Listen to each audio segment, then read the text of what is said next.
And thank you, and good afternoon, and welcome to today's hybrid New York City Council stated meeting.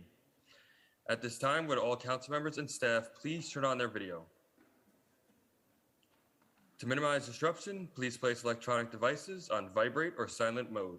Thank you for your cooperation. We are ready to begin. Ladies and gentlemen, at this time, please place all electronic devices to vibrate. Mr. Majority Leader. Good afternoon and welcome, everyone. Nice to see you. Welcome to the stated meeting of May 19th, 2022. I'm Majority Leader Keith Powers. I'd like to thank everyone for joining us here today. If you are following along, the agenda for our meeting today is posted on the City Council's website. Please join us for the Pledge of Allegiance.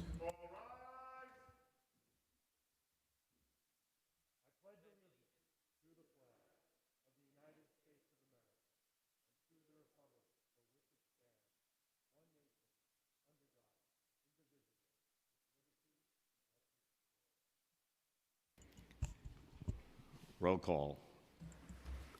Abreu. Present. Ariola. Present. Aviles. Presente. Ayala. Barron. Here. Botcher. Present. Brannan. I'm here.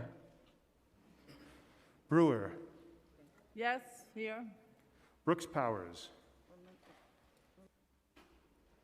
Caban. Present. Carr. Present. De La Rosa. Here. Dinowitz. Here. Farias. Present. Felice. Present. Gennaro. Here. Gutierrez. Presente. Hanif. Here. Hanks. Present. Holden. Here. Hudson. Here. Joseph. Present. Kagan. Present. Krishnan. Here. Lee. Here. Lewis. Present. Marte. Present. Mealy. Present. Menon. Present. Moya.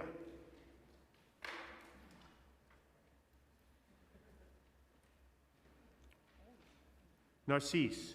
Present. Nurse. Here. Osei. Present. Palladino. Present. Ayala.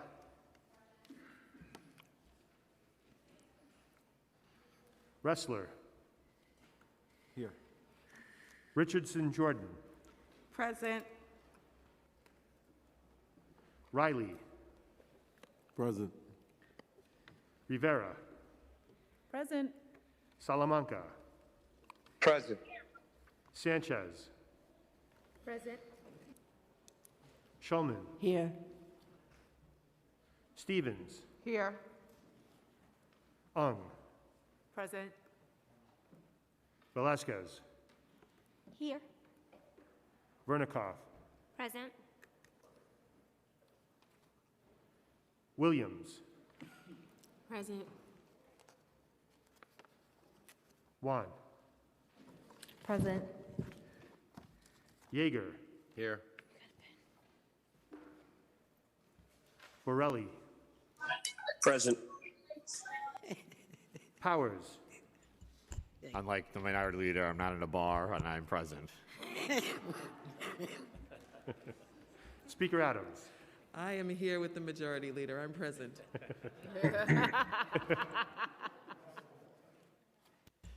Thank you. We're now going to have today's invocation, which will be delivered by Denise Rusoracry, the Executive Pastor of Hope Astoria Church, located at 3614 35th Street in Astoria, Queens. Welcome, you can come on up.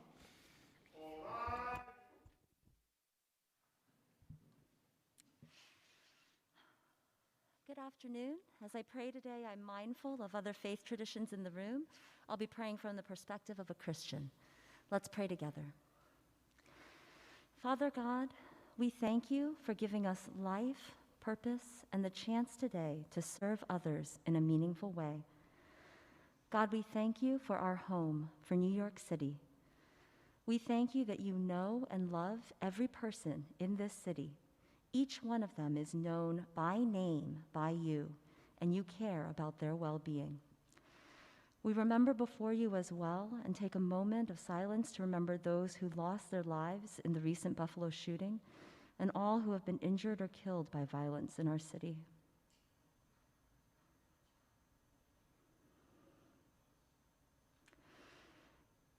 Today we pray that you would help us to join in the work that you are doing to renew all things and to bring about what is just and good.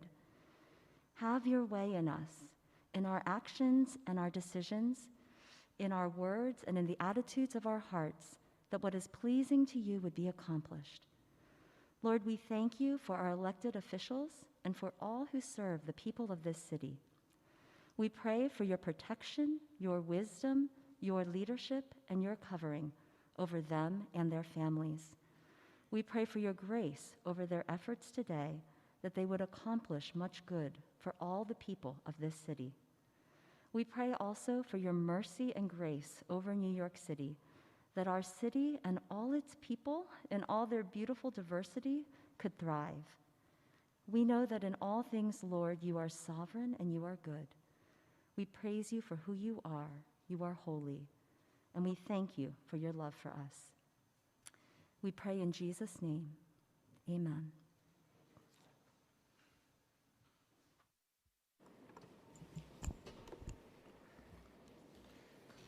Thank you, Pastor, and thank you for being here today. I'm going to now ask Councilmember Julie Won to spread the invocation on the record. Thank you, Majority Leader Powers and Pastor Rika Sorai, who has served in my community and my district for almost 2 years in Astoria, from Hope Astoria Church, and the church network of Hope Church, which has 8 churches across the city. But before I do anything else, I just want to acknowledge the victims of the Buffalo supermarket shooting by name: Celestine Cheney, Roberta Jory, Andre McNeil, Catherine Massey, Margus Morrison, Hayward Patterson, Aaron Salter Jr., Geraldine Talley, Ruth Whitfield, Paul Young. And I would also like to acknowledge all of the women, the Korean women who have been shot, yet their names are much harder to find from the Texas shooting as well. In time of such darkness, I am thankful for our invocations where we can continue to ground each other in all of our shared faiths, to remember that we have been elected to serve in vulnerability as well as with faith, to remember to serve those who are most vulnerable and those who are hurting and those who have lost their lives. And just to acknowledge Hope Church Astoria, in my district throughout the pandemic, they have served to make sure that people have food on the table through Ravenswood and NYCC, as well as in the local hospitals, and all the work that they're doing just to serve the community. And I am just grateful and honored to bring Pastor Denise here today to speak before the council in the city, and I make a motion for unanimous consent to spread the invocation in full upon the record. Thank you. Thank you. Thank you, Councilmember. We're now going to have the adoption of the minutes by Councilmember Camilla Hanks. Thank you, Majority Leader Powers. I make a motion that the minutes of the stated meeting of April 28th, 2022 be adopted as printed. Thank you. We're going to move to messages and papers from the mayor. None. Communication from city, county, and borough offices. M62, City Planning Commission appointment. Filed pursuant to letter of withdrawal. M63, discount rate. Finance. Preconsidered M64 and 65, budget modifications. Finance.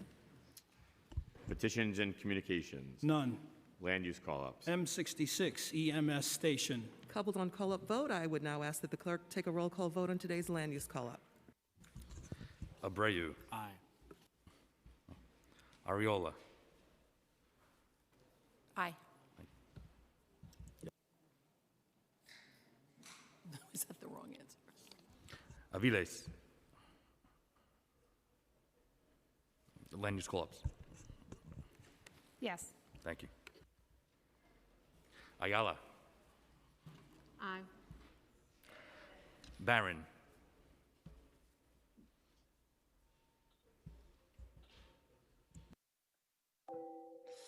This is just a land use call-up. It's not reconsidered M62, correct?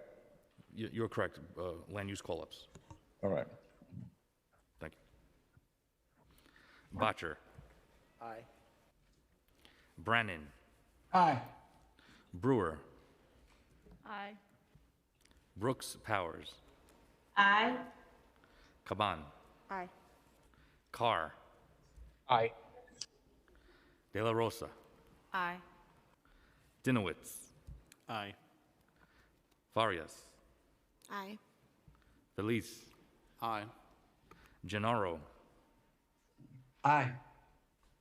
Gutierrez. Aye. Hanif. Aye. Hanks. Aye. Holden. Aye. Hudson. Aye. Joseph. Aye. Kagan. Aye. Krishnan. Aye. Lee. Aye. Lewis. Aye. Marte. Aye. Mealy. Aye. Menon. Aye. Moya. Aye. Narcisse. Aye. Nurse. Aye. Osei. Aye. Palladino. Aye. Wrestler. Aye. Richardson Jordan. Aye. Riley. Aye. Rivera. I vote aye. Salamanca.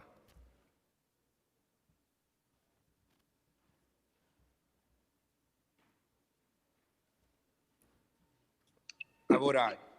Thank you. Sanchez. Aye. Schulman. Aye. Stevens. Aye. Ung. Aye. Velasquez. Aye.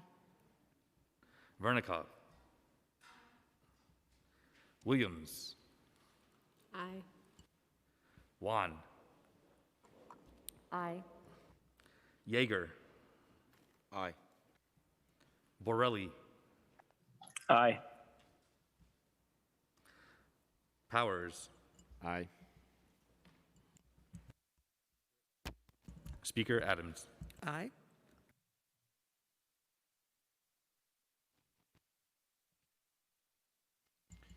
Today's land use call-ups are adopted by a vote of 51 in the affirmative and 0 in the negative. We'll now hear and have communication from Speaker Adrian Adams. Thank you, Majority Leader. Good afternoon, everyone. It is great to see you, and it is great to be seen. As a reminder, masks are highly encouraged to be worn throughout the stated meeting in these chambers. Let's take the necessary precautions to keep ourselves and our fellow New Yorkers safe. Today, we're voting on several legislative, land use, and finance items. Before we begin, though, I would like to discuss what unfolded last Saturday. White supremacist violence inflicted on Buffalo, New York's Black community. It took the lives of 10 community members and injured 3 others in what was the deadliest mass shooting of this year. And today we wear black ribbons. Thank you, Councilmember Farias, for ensuring that we have these in commemoration of those victims. Because we lost mothers, fathers, sisters and brothers, aunts and uncles, grandmothers and grandfathers on Saturday. They were caretakers, public servants, and writers. Each of them were valued members of the Buffalo community, each with their own unique experiences and stories. We must continue to show support and send our strength to the families and communities impacted by this act of terror and violence. We pray for the community and survivors' recovery from physical and emotional trauma, as well as the health and safety of the people of Buffalo during these trying times. This racist violence is so traumatic for so many of us. The pain and suffering caused by the stain of racism and white supremacy is all too familiar for so many Black families and communities. Its history in this country is long, and the ideology that perpetuates it is once again being mainstreamed to target us and so many others, but we can't let that happen. In fact, the hateful belief that seeks to otherize Black people, immigrants, and people of color more broadly to cast us as threats is vile and it's dangerous. And we see its effect in last weekend's tragedy. The anti-Semitism, anti-Muslim, anti-them within that ideology must be denounced. The impact is not just what we saw in Buffalo last weekend. It is the increase in hate crimes and violence that we're experiencing right here in our own city. This hate violence that has targeted our diverse communities is intended to strike fear and make us feel unsafe. But we won't let it. Our Asian, Jewish, LGBTQ, Sikh, Muslim, and Black communities have been the targets of this hate in despicable acts. We must be united as New Yorkers in standing against all of it, leaving no space for it to take root and grow. As the most diverse city council in our city's history, we have a responsibility to lead in ensuring our city prevents and responds to hate crimes. That's why we've called for this budget to include at least $5 million to support its focus by the city and community-based programs. We must root out hate in all of its forms. Social media companies also have a responsibility.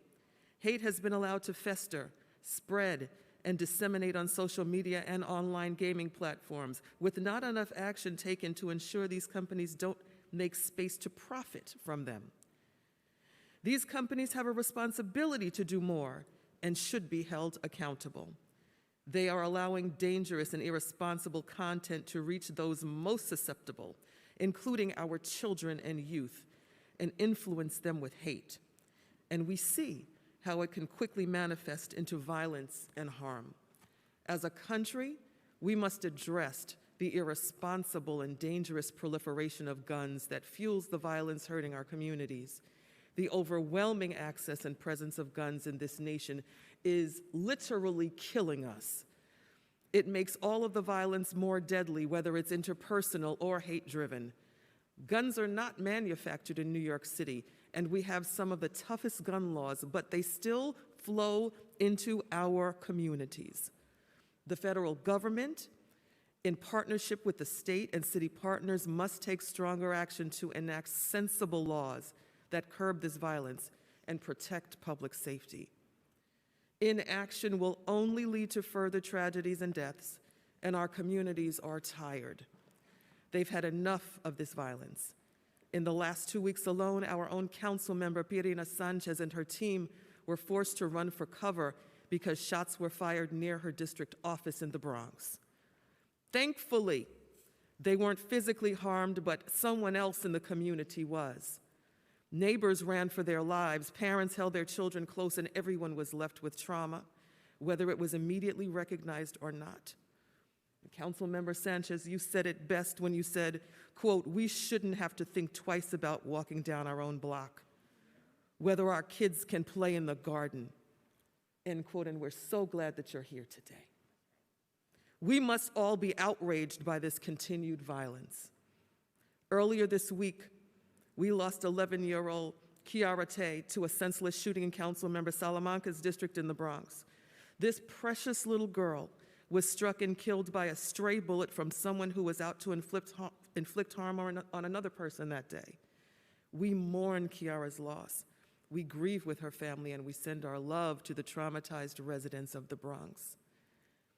We've also learned more about the death of 9-year-old Shalom Gafaro in Crown Heights, Brooklyn, who was reportedly abused in her very own home. She was helpless as she was beaten. An investigation is underway, but what we do know is that this harm to our children is unacceptable. It speaks to a lack of well-being and means that our city failed this child and failed her family. We have to work to ensure nothing like this happens again by protecting our babies, our children, our future. As I've said in the past, violence is a public health crisis, and we must treat it with urgency and bold solutions. The safety and well-being of our children, families, and communities are at stake, and we all deserve to live in peace, not in fear. Last week, our country reached the grim and tragic milestone of surpassing 1 million COVID-19 deaths. Most of us, myself included, have lost loved ones, friends, neighbors, and community members to this virus, and we will always remember them. We must continue to protect ourselves and each other through this pandemic, but we also need healing from trauma and grief caused by COVID. As we reflect on the 1 million Americans whom we've lost, and millions more around the world, we honor their memories now and always. And finally, I want to take a moment to acknowledge that our city has lost several New Yorkers to workplace violence. Ziwen Yang, a food delivery worker in Forest Hills. Councilmember Schulman's district was killed during a delivery on April 30th. Curtis Rippey, a security guard from Corona, was fatally stabbed during an argument with 2 men at a gas station. And Ulugbek Gilazov, a grocery worker in Midwood, was stabbed during an argument that broke out inside a supermarket just 2 days ago. We also mourn the passing of retired FDNY Lieutenant John Vigliotti of Engine Company 159, a lifelong Staten Island resident who served our city in the fire department for 30 years. We pray for their families, and we stand with workers and our partners in labor who advocate for better and safer working conditions for all. Let us now stand for a moment of silence to remember the 10 individuals taken from us in Buffalo, the 1 million lives lost to COVID-19, the children who have been harmed by violence, and the workers who lost their lives while on the job.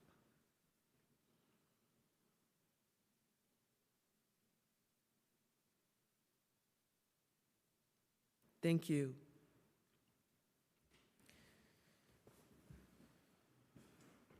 Okay, so on a lighter and happier note, we're going to pick it up.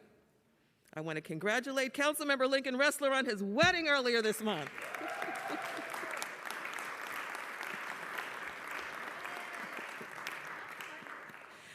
And I also want to congratulate my special counsel, Carlos Beato, on his wedding to the beautiful Zoe. Congratulations to both of you. This month, we're observing a number of holidays and celebrations, including Haitian Flag Day. Woohoo! A day to celebrate the culture and heritage of Haiti, Haiti, one of the first countries in the Caribbean to gain independence from colonial rule. Sac passe.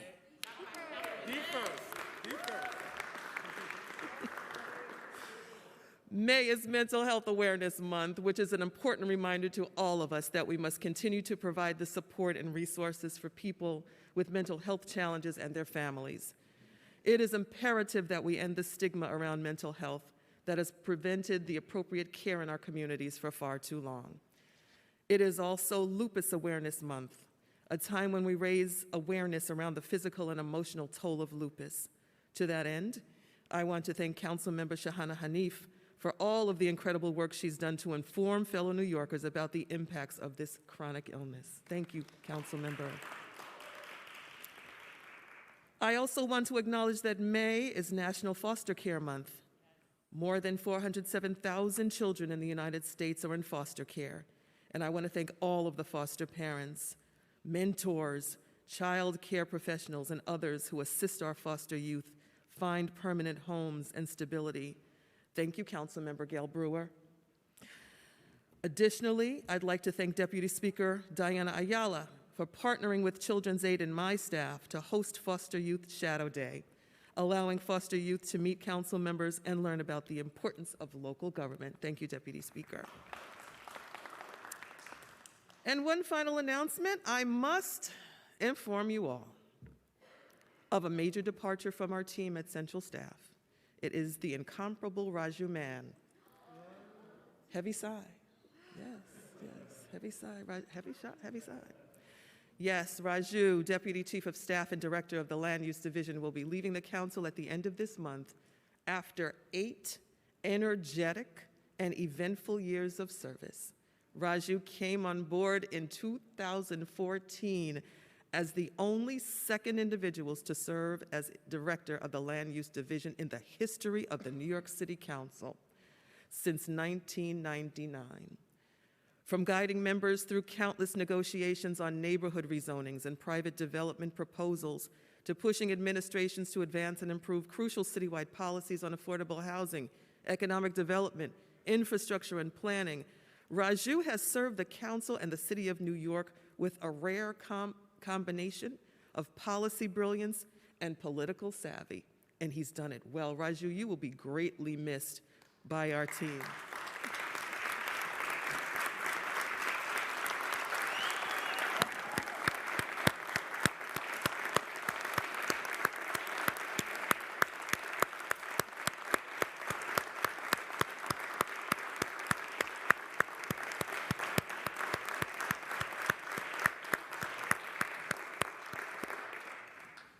Nobody can fill those shoes, Raju, but we're looking for that perfect size. In the meantime, we must move on. So now let's go ahead and dive into our agenda for the day. We will be voting on the following land use items. Broadway Triangle Bartlett Crossing Development, an application by HPD to facilitate the construction of a 9-story, 100% affordable residential building with 29 units in Councilmember Ressler's district. 2300 Cropsey Avenue rezoning will facilitate the construction of a new 23-story mixed-use building and allow ground floor commercial use in the rezoning area in Councilmember Brannan's district. 35-01 Vernon Boulevard rezoning will facilitate the development of a 9-story mixed-use building with 107 dwelling units, of which 26 will be affordable in Councilmember Wan's district. Thank you, staff, which include Brian Paul, James Catone, and Tim Anderson.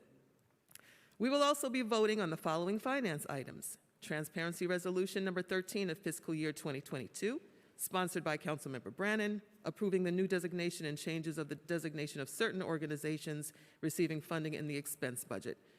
An expense budget modification that represents proposed movements of city funds within and among city agencies in fiscal 2022 to implement changes in the city's expense budget, but leaves the overall level of city funds unchanged.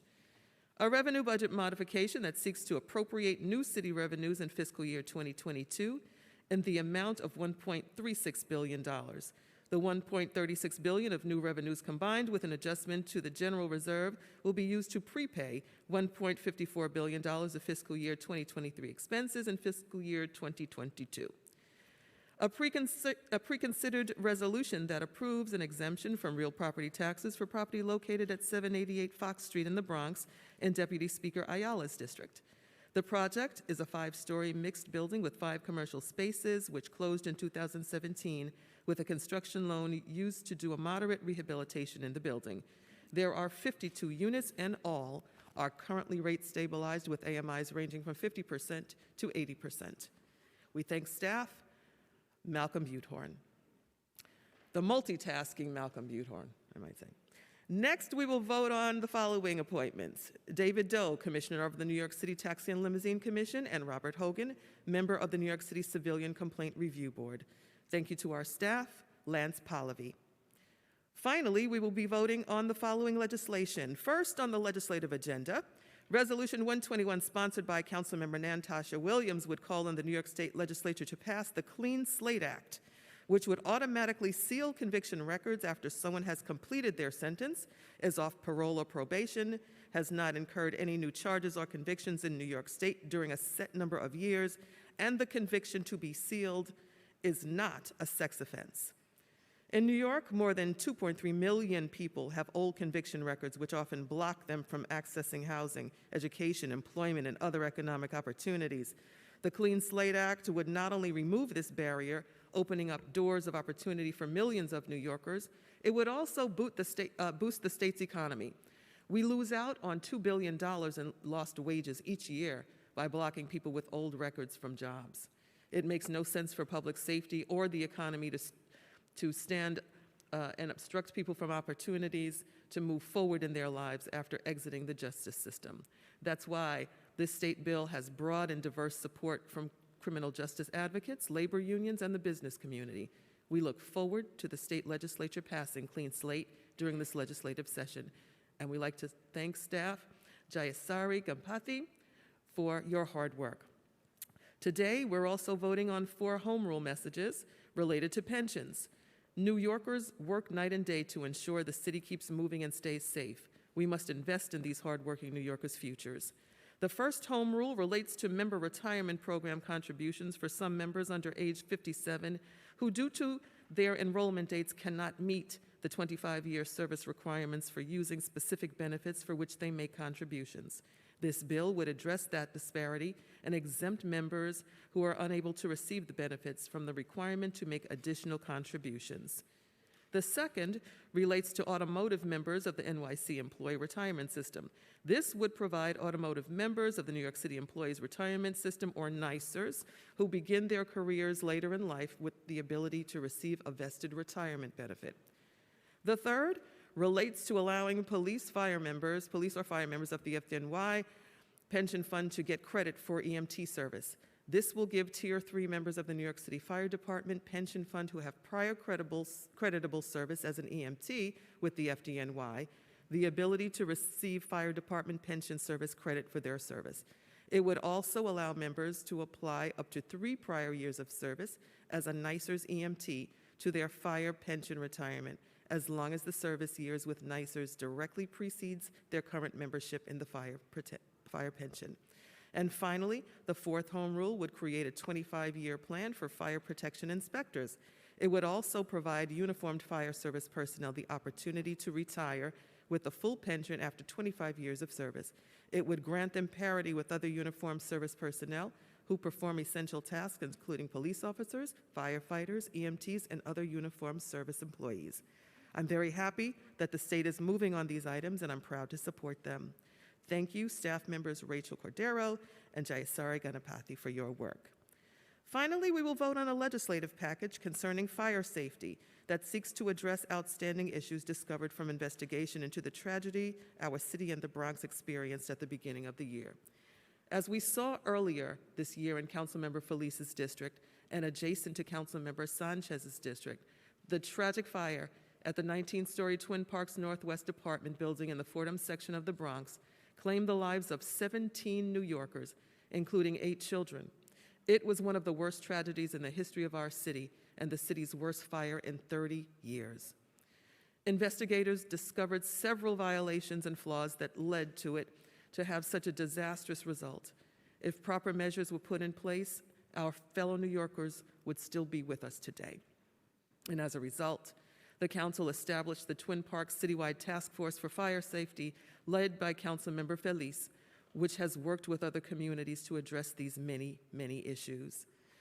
Our city has experienced an uptake in devastating fires in all 5 boroughs, including another blaze in the Bronx just this month, not far from the Twin Parks apartment building that claimed the life of beloved 73-year-old grandmother and injured 9 other people. This package of legislation will help decrease the likelihood that tragedies like the Twin Parks fire occur again. In honor of those we lost, we will continue to correct these wrongs, and I'd like to thank Council Members Felice, Sanchez, Hanif, and Carr for their leadership on this critical issue. Introduction 104A, sponsored by Councilmember Oswald Felice, Chair of the Twin Parks Citywide Task Force on Fire Prevention, would establish a definition for the term self-closing door, so it is clear that applicable doors must return to the closed position and latch shut when opened and released. Introduction 105A, also sponsored by Chair Felice, would make some modifications to the enforcement of Local Law 111, which required that doors providing access to interior corridors or stairs be self-closing or equipped with devices to ensure closing after having been opened. That local law also placed responsibility on owners of multiple dwellings to keep and maintain self-closing doors in good repair, and made failure to do so an immediately hazardous violation. First, Introduction 105A amends the correction period from 21 days to 14 days and requires the Department of Housing Preservation and Development to conduct a follow-up inspection within 20 business days following the correction period. Second, the bill increases the civil penalty for self-closing door violations to $250 to $500 and an additional $250 per day for each day the violation condition remains after the deadline to correct. Third, Introduction 105A increases the penalty for false certification of correction of a hazardous violation to $250 to $500 and an immediately hazardous violation to $500 to $1,000. Lastly, the bill clarifies that self-closing doors must return to the closed position and self-latch when opened and released. Introduction 106A, sponsored by Councilmember Shahana Hanif, would prohibit the sale of portable electric space heaters without certain safety features that are designed to mitigate the fire risk posed by operation of such devices. Specifically, any such device would have to be equipped with a thermostat, an automatic function that disables the device upon tip over or overheating, and be certified by a nationally recognized testing laboratory.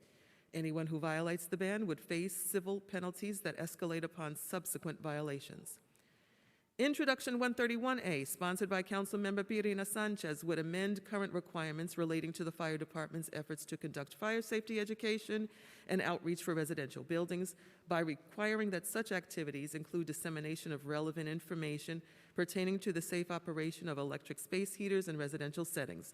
Additionally, the bill requires that any written materials disseminated by FDNY pertaining to fire safety education must be made available in the top 10 languages most commonly spoken within the city. Introduction 155A, sponsored by Councilmember David Carr, would waive permit filing fees for owners of one to three family homes who are looking to repair the damage caused by a fire and to correct any construction defects discovered following the fire. The waiver would apply to other dwellings in the same homeowners or cooperative association with the same construction defect. Thank you to staff Rachel Cordero, Joshua Kingsley, William Hongdak, Brian Reed, Audrey Sun, Jose Conde, and Charles Kim. Thank you, colleagues, for your attention. Now I will turn it back into the hands of the Majority Leader.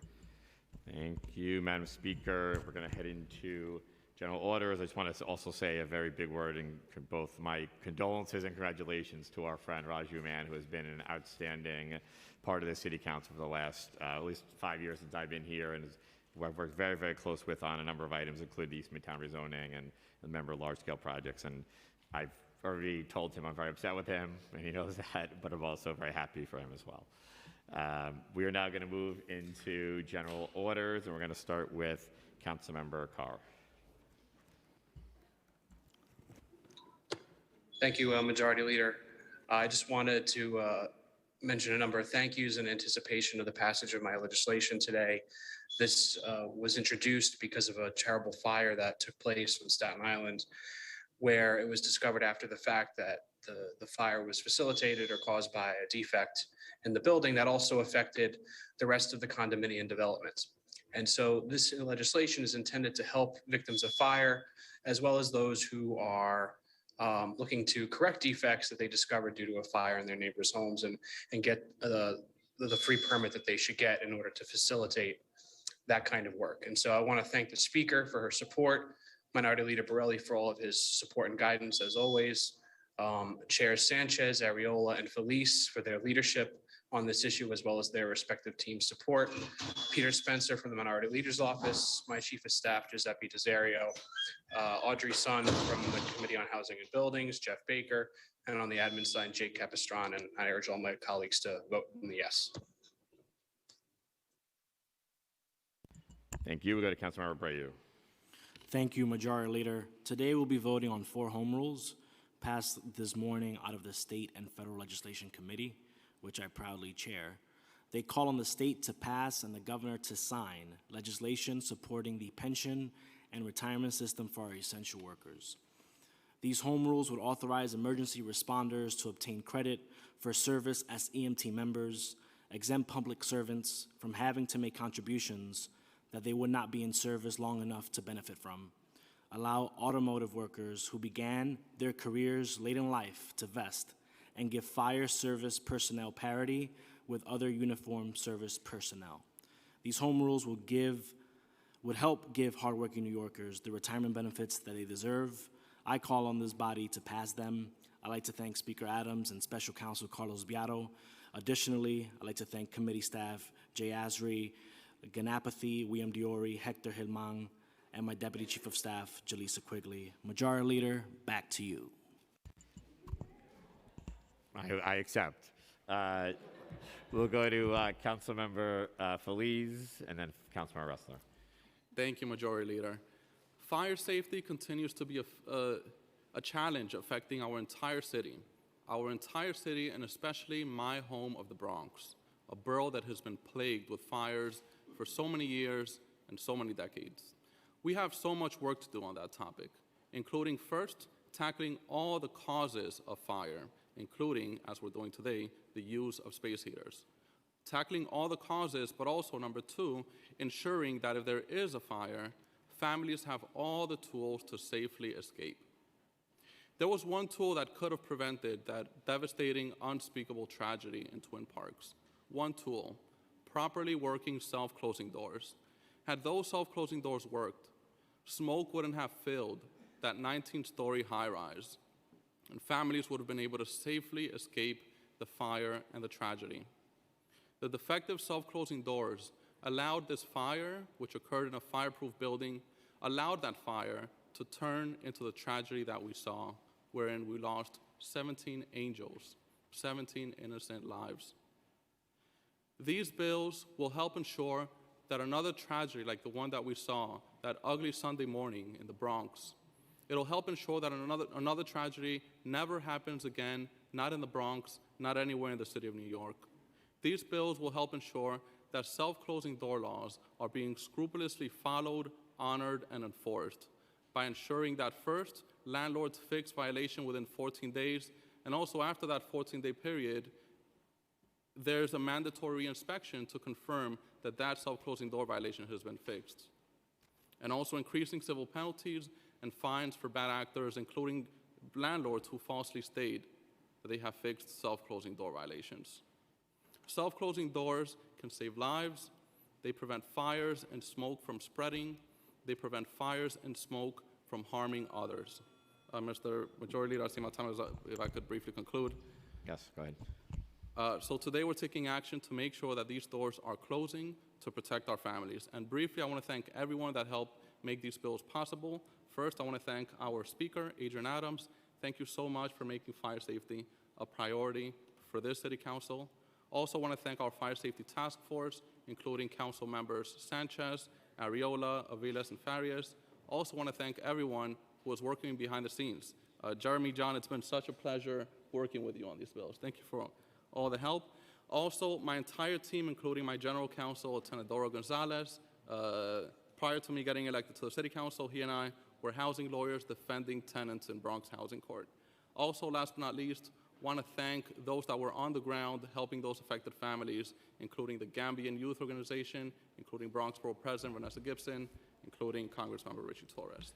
Thank you so much. These bills will save lives. Thank you so much. We'll go to Councilmember Ressler and then Councilmember Brooks Powers. Thank you, Majority Leader. Thank you, Madam Speaker, for the kind words, and also just want to echo the sentiment.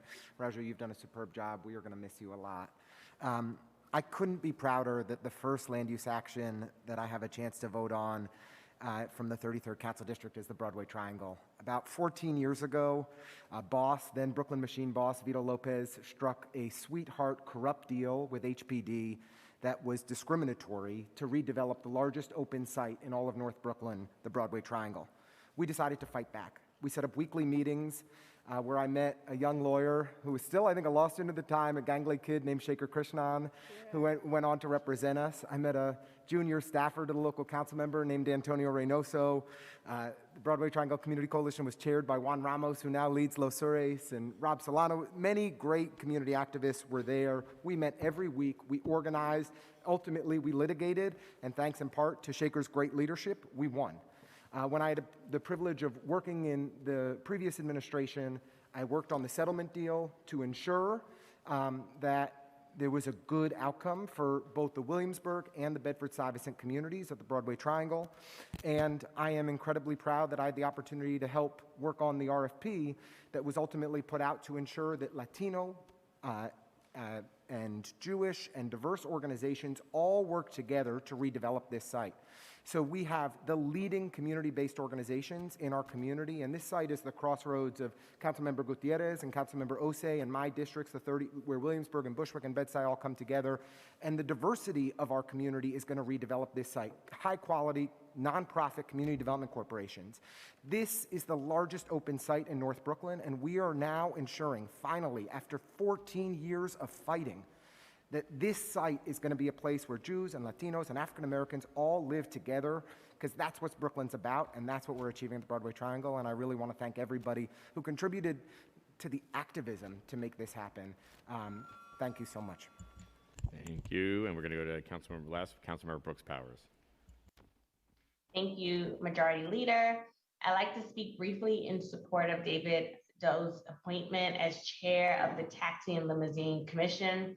I have spoken with David about his perspective, experience, and vision for the commission, and I believe he will serve as TLC chair, working to address the pressing economic issues facing our city's taxi cab and for hire drivers. I'd also like to speak in support of Robert Hogan's appointment to the Civilian Complaint Review Board. As a longtime advocate for Southeast Queens working at Life Camp and overseeing cure violence and crisis management system programs, Robert will bring extensive experience and good judgment to his new position. I look forward to seeing him work to ensure that our police department is accountable to all New Yorkers. I'd also like to voice my support for Reso 121, calling on the state to pass the Clean Slate Act.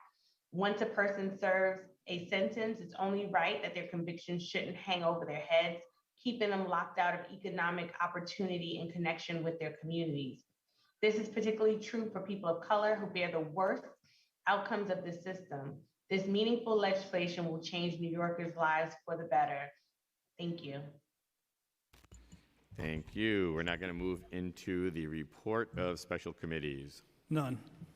Report of standing committees. Report of the Committee on Finance, Preconsidered Reso 160, Transparency Resolution. Coupled on general orders. Preconsidered M64 and Reso 175, and Preconsidered M65 and Reso 176, Budget Modifications. Coupled on general orders. Preconsidered LU 60 and Reso 177, Tax Exemption. Coupled on general orders. Report of the Committee on Fire and Emergency Management, Intros 106A and 131A, Electric Space Heaters. Amended and coupled on general orders. Report of the Committee on Housing and Buildings, Intros 104A and 105A, Self-Closing Doors. Amended and coupled on general orders. Intro 155A, Permit Filing Fees. Amended and coupled on general orders. Report of the Committee on Land Use, LU 39, 146-93, Guy Brewer Boulevard rezoning. Approved with modifications and referred to the City Planning Commission pursuant to Section 197-D of the New York City Charter. LU 40 and Reso 178, 146-93, Guy Brewer Boulevard rezoning. Coupled to be filed pursuant to letter of withdrawal. LUs 41 and 42, 103 Lee Avenue. Approved with modifications and referred to the City Planning Commission pursuant to Section 197D of the New York City Charter. LU 46 and Reso 179 Broadway Triangle. Coupled on general orders. LU 47 and Reso 180, 2300 Cropsey Avenue. Coupled on general orders. LU 48 and Reso 181 and LU 49 and Reso 182. 3501 Vernon Boulevard rezoning. Coupled on general orders. Report of the Committee on Rules, Privileges, and Elections, M49 and Reso 183, approving the appointment of David Doe, TLC. Coupled on general orders. M60 and Reso 184, approving the appointment of Robert Hogan, CCRB. Coupled on general orders. Report of the Committee on State and Federal Legislation, Preconsidered SLRs 1 through 4. Coupled on general orders. Resolution appointing various persons, Commissioner of Deeds. Coupled on general orders, and I would now ask that the clerk take a roll call vote on all of the items coupled on today's general orders calendar. Holden. Majority Leader, I'd like to make a motion for unanimous consent to vote on all land use items and all items on the general order calendar. You can go ahead and vote. I vote aye on all. Moya. I vote aye on all. Salamanca. Permission to explain my vote? Go ahead. Thank you, Mr. Majority Leader. First, I would like to recognize a great loss in the council, and that is Mr. Raju Mann. The speaker said it best. Raju, being able to work with all of my colleagues and myself and getting projects to the finish line was masterful, and you will be missed. And I just want to say thank you, Raju. Second, on a sad note, on Monday at 4:50 p.m., the family of Kiara K was coming to terms with the unimaginable. Their baby, an innocent 11-year-old child, was not coming home.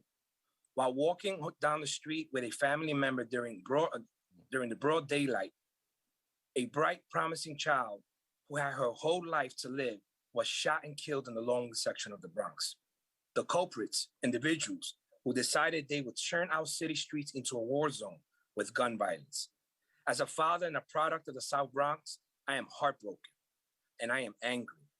I am heartbroken for the parents who have to do something no parent should ever have to do by burying their child. And I'm angry because people who have no business being on our streets are taking our friends, family, and community members away from us. Just last month, another innocent 16-year-old Angelique Yambo was killed as she walked home from school with her friends in my council district. We can no longer just offer these families our thoughts and prayers. We need to give them justice.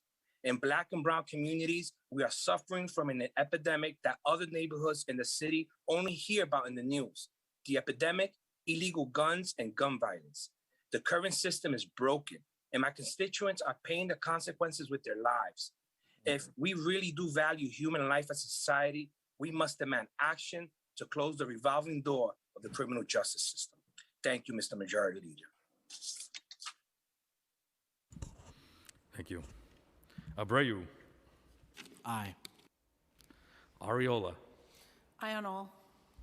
Aviles. Aye on all. Ayala. Aye. Barron. May I be excused to explain my vote? I did have my hand raised to speak during the discussion on the general order counter. It was not acknowledged. Did Apologies. You not see it? You can go ahead.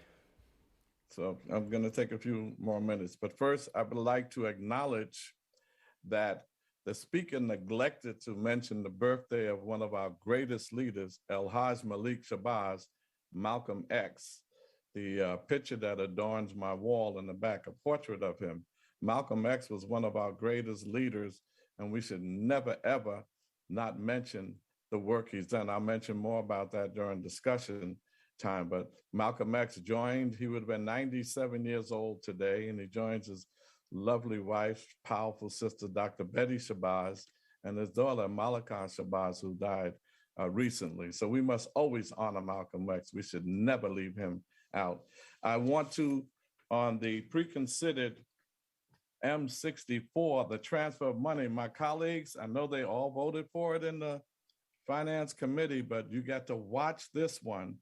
If you read the whole thing, the amount of money that's being transferred from every agency,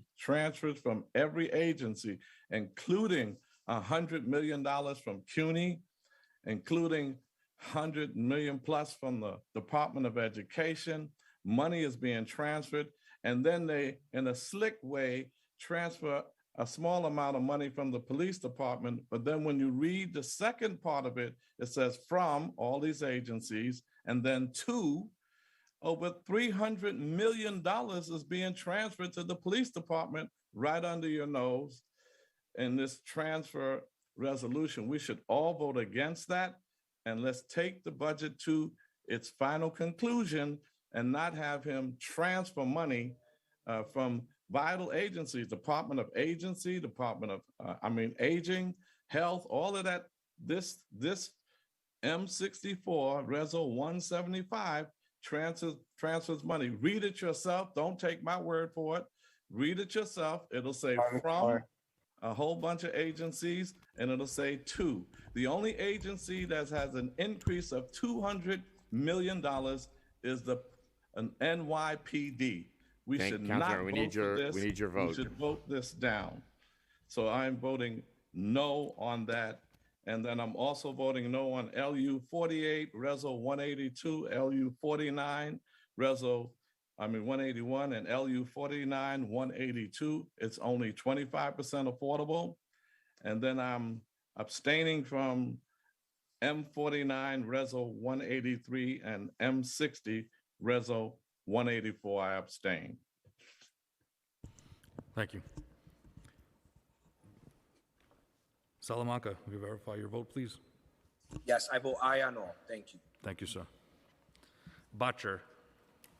Aye. Brennan. Aye. Brewer. I vote aye, and I'm impressed with the two people who were nominated, TLC and CCRB. Thank you. Thank you. Brooks Powers. I vote aye, and I wish to congratulate in advance Councilmember Williams on the passage of the Clean Slate Bill. Thank you. Thank you. Caban.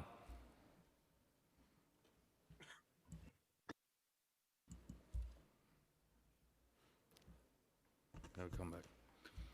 Can we come back to her? Sure. She had to step out. Carr. Aye on all. De La Rosa. Aye. Dinowitz. Aye. Farias. I vote aye on all. Feliz. Aye on all. Gennaro. I vote aye, and I wish to be associated with the remarks of Councilmember Salamanca regarding closing the revolving door in the criminal justice system. I mourn for his constituents who have suffered violence, and for mine as well, and all of us who have suffered violence in our district. As I said, I vote aye on all. Thank you. Gutierrez. Aye on all, and we'll miss you, Raju. Good luck. Hanif. Permission to explain my vote? Yep, go ahead. I'm excited to be voting on my first piece of local legislation today. If passed, Intro 106A will ensure that space heaters are as safe as possible in order to prevent future tragedies. This legislation will require all space heaters sold in New York City to be equipped with 1, a thermostat, 2, an automatic function that disables the heater upon overheating or tipping over, and 3, safety certification from a nationally recognized testing laboratory. These safety measures would significantly reduce the risk of a heater causing a horrific fire as happened in the tragic and avoidable Twin Parks fire. Along with the other bills on today's agenda, this legislation would further our collective mission of creating a safer city. Thank you, Speaker Adams, for including Intro 106A on today's agenda. Thank you to Public Advocate Williams and Councilmember Sanchez, Powers, and Feliz for introducing this bill with me, and to Councilmember Feliz specifically for your continued leadership on this issue in the face of immeasurable pain and grief. Thank you to Councilmember Ariola for shepherding this bill through the Fire and Emergency Management Committee, and thank you to a majority of the council for signing on as sponsors. I want to thank my Legislative Director, Alex Liao, Communications Director, Michael Whitesides, and Chief of Staff, Nora Brickner, for their work. And thank you to council staff, including Chris Pepe, Rachel Cordero, and Josh Kingsley for their critical support throughout the legislative process. Finally, I want to thank the advocacy and work of the grassroots community groups, like the Gambian Youth Organization that sprang into action after the fire, and all others across the city to support the residents. They've been tireless advocates for meeting the needs of those affected and addressing the root causes of this avoidable tragedy. I vote aye on all. Thank you. Thank you. Councilmember Caban. Yes, thank you. I am voting aye on all with the exception of pre-considered M64 and M65, on which I abstain. Thank you.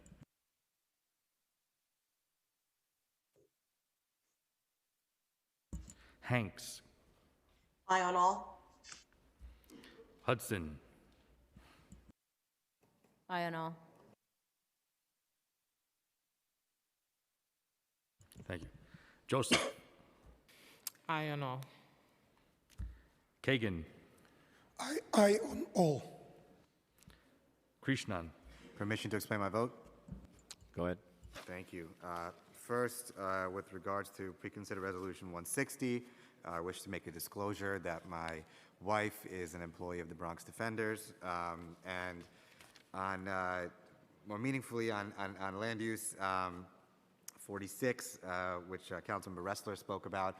It is very meaningful to vote on this today for all the reasons that Councilmember Ressler mentioned. The Broadway Triangle litigation was my first case out of law school that stayed with me for 13 years, and through the incredibly inspiring work of the Broadway Triangle Community Coalition, we reached a landmark settlement under the Fair Housing Act that produced the project that we're voting on today, and that also led to the racial impact study in the city of New York. And I was so fortunate through it to work closely with Councilmember Ressler, Councilmember Gutierrez, Borough President Reynoso, and of course, meaningfully too, it's how I met Raju Man as well in the council. So thank you for your work too, and sad to see you go, but appreciate all you've done, and congrats on your next step too.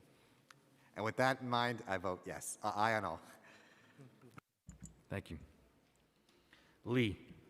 Aye on all. Lewis. Aye on all, and congratulations to Councilmember Williams on the passage of the bill. Marte. Aye on all. Mealy. Aye. Menon. Aye on all. Narcisse. Aye. Nurse. Aye on all. I abstain on M64 and Reso 175. Thank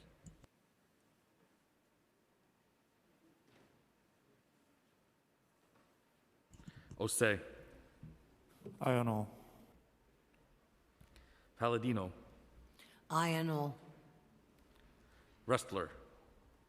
Aye on all, and I was remiss in just failing to properly thank and recognize Councilmember Gutierrez for all of her great work on the Broadway Triangle Community Coalition as well. So thank you, Jen.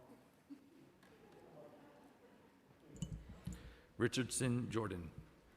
So I'm also going to be a no on 64 and 65. Aye on all the rest. Thank you. One moment.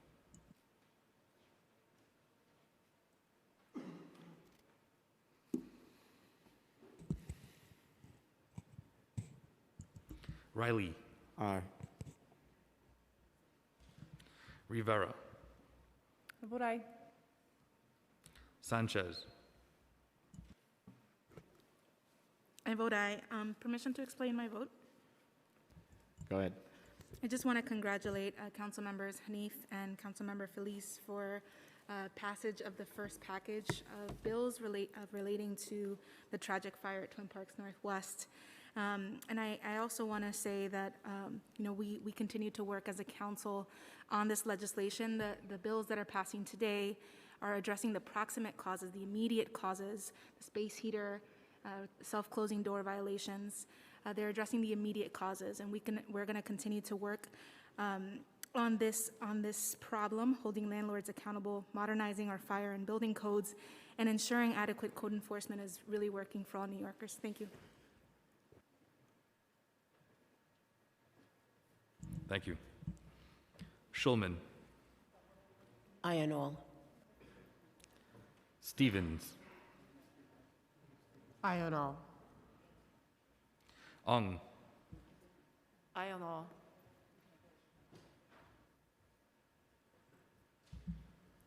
Thank you.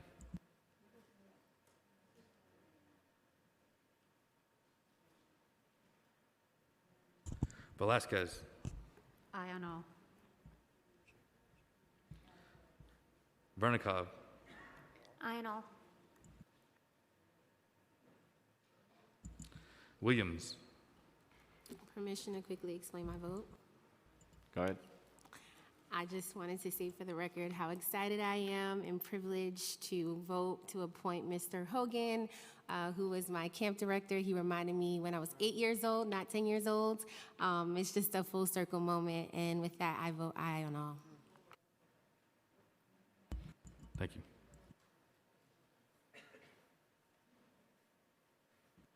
Juan. Aye on all. Thank you.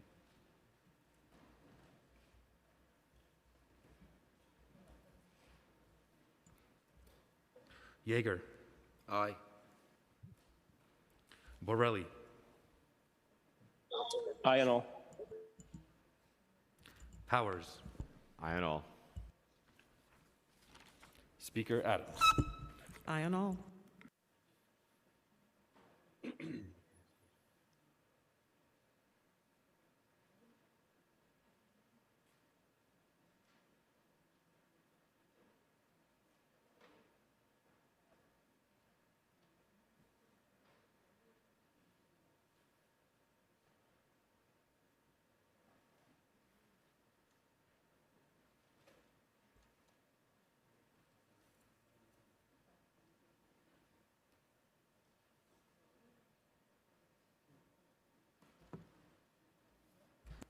Councilmember Sanchez. Thank you so much. I just want to disclose on the record that my brother is an adjunct lecturer at CUNY. Thank you.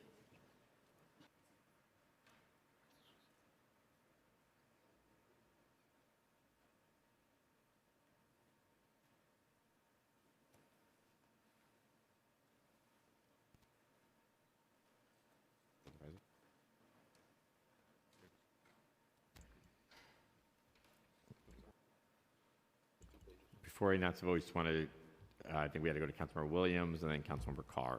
Go to Councilmember Williams first. I know, I wish we could just say, for all things CUNY, for the record, I am a student. At one of the best CUNY schools of them all, I might note. We'll also go to Councilmember Carr.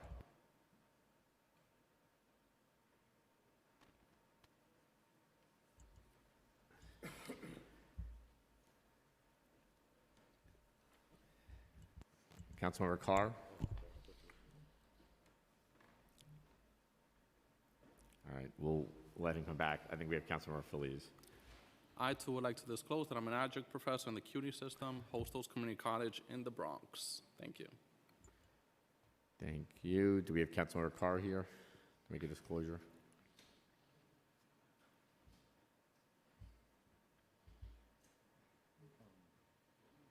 Does anybody else want to disclose something?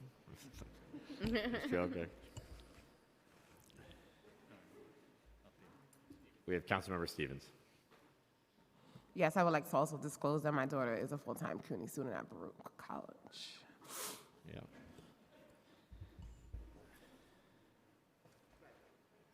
So we have to all open up that we went to CUNY? I went to CUNY too. So we all say CUNY? Okay, we'll go ahead and read the vote. Okay, we're going to go ahead. All items on today's general order calendar are adopted by a vote of 51 in the affirmative, 0 in the negative, with the exception of preconsidered M64 and Resolution 175. Those were adopted by a vote of 47 in the affirmative, 2 in the negative, 2 abstentions. Land use votes 48 and 49 with accompanying resolutions, 49 in the affirmative, 1 in the negative. 50 in the affirmative, 1 in the negative, apologies. M49 and 60 with accompanying resolution, 50 in the affirmative, 1 in the negative. M65 and Resolution 176 adopted by a vote of 49 in the affirmative, 1 in the negative, and 1 abstention. We are now going to move into the discussion of resolutions. We have one member signed up. We're going to go to Councilmember Williams, who I think has gone to the bathroom. Then in that case, we will move into the voice vote on today's resolution. If you wish to vote against or abstain from today's resolution, please notify the Legislative Documents Unit by email or approaching the dais before the vote. If anybody would like to speak, we'll give them a moment to sign up or raise their hand. We're now going to read today's resolutions into the record. Resolution 121 calls on the New York State Legislature to pass and the Governor to sign Senate Bill number 1553C and Assembly Bill number 6399B, the Clean Slate Act. All those in favor, please say aye. Aye. Aye. All opposed, please Aye. say. All opposed, please say nay. Any abstentions? The ayes have it.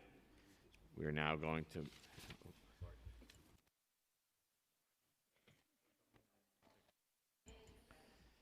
We're now just going to clarify for the record M49. Just gonna hold on for 1 second.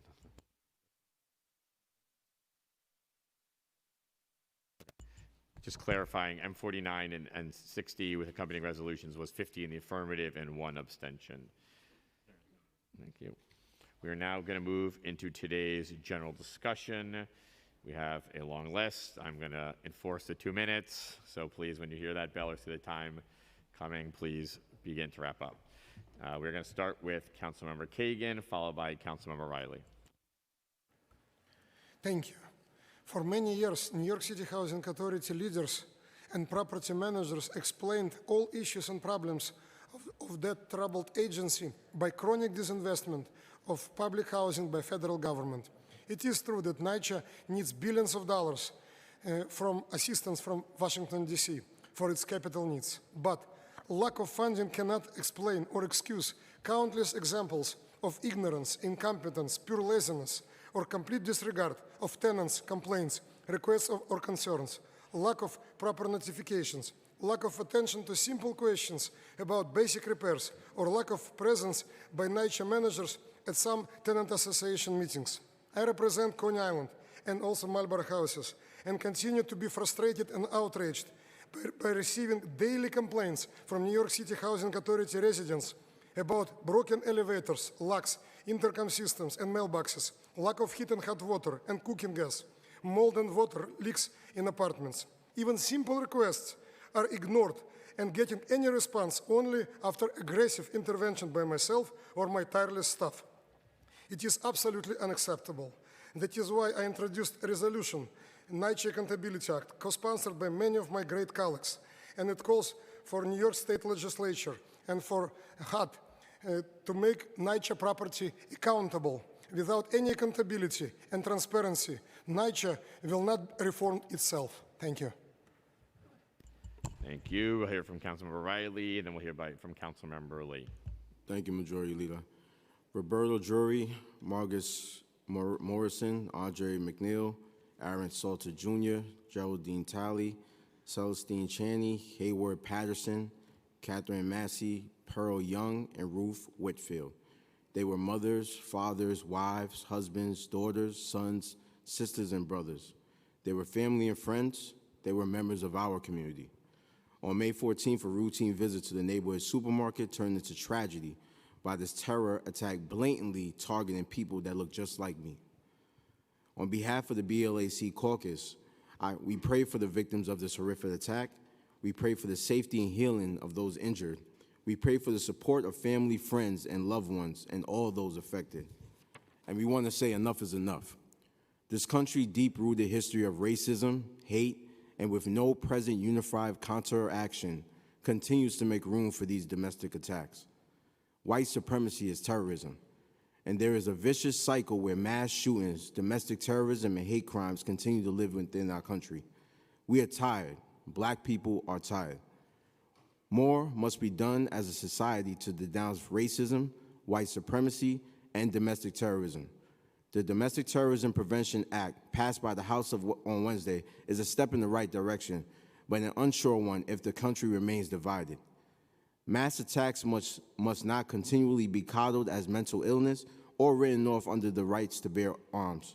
Resources, funds, and unified visibility against racism and domestic terrorism must be amplified across the levels of government, and the BLAC would like to stand with the neighbors in Buffalo during this hard time. And I am introducing Intro 421 today, which is requiring the Department of Homeland Services to report on families with children in shelter. And I'll just briefly just say I am proud to introduce this legislation today to produce a regular report, including, I'll be short, MJ, but not limited to the total numbers of families with children entering the shelter system, the average length of stay, and the total numbers of families leaving the shelter system. I would just like to encourage all my colleagues to sign on to this bill. Thank you. Thanks, Councilmember Riley. We'll now go to Councilmember Lee, followed by Councilmember Nurse. Good afternoon, Madam Speaker, Majority Leader, and my fellow council members. In honor of AAPI Heritage Month and the 1.1 million Asian American and Pacific Islanders who call New York City home, it is my privilege to introduce Resolutions 163 and 164 alongside council members Ung, Krishnan, Wan, and Hanif, which would require our schools to teach AAPI history, and also another resolution to recognize Diwali as a holiday. And with the rising increase in hate crimes in the Asian American community, I feel like education is one of the key ways to teach and fostering respect and understanding for our community within the public school system. And also, we cannot fully appreciate the gorgeous mosaic of New York City when 1/5 of our public school students observe Diwali but still have to make the painful choice between celebrating with their families at home or going to school. I'm also introducing Resolution 162 today, which calls for amendments to the New York State Public Service Law to address utility rate spikes. Average New Yorkers are already fighting through the pandemic and tough economy, and they should not have to struggle to keep the lights on and water running for their families. This resolution calls for the Public Service Commission to cap yearly increases in utility rates and to stop companies from passing on the bill to consumers. And finally, lastly, I'm introducing Intro 404, which would track the $256 million in settlement funds that New York City will receive thanks to the recent settlement reached by New York State Attorney General Tish James with opioid manufacturers and distributors. One New Yorker dies of opioid overdose every 4 hours, and over 100,000 Americans died in 2021 alone. And New Yorkers deserve to know how every cent of these settlements will be put to work as the administration fights this epidemic with opioid prevention and treatment programs. The bill will require the Department of Health and Mental Hygiene or any other agency administering funds to release a monthly report on the opioid settlement funds with details about the total money withdrawn from the settlement fund where the money is being spent. I encourage my colleagues to co-sponsor and sign this legislation and appreciate the Speaker's leadership in helping me bring these items to the floor. Thank you. Thank you, Councilmember Lee. We'll go to Councilmember Nurse, followed by Councilmember Barron. Hi, afternoon, colleagues. I'll keep it short.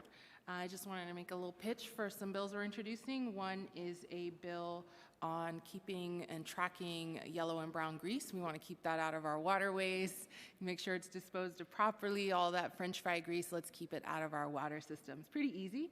The next one I'm introducing with Councilmember Jen Gutierrez, which is a resolution asking the state and governor to pass a bottle bill, which would increase the redemption fee from 5 cents to go up to 10 cents.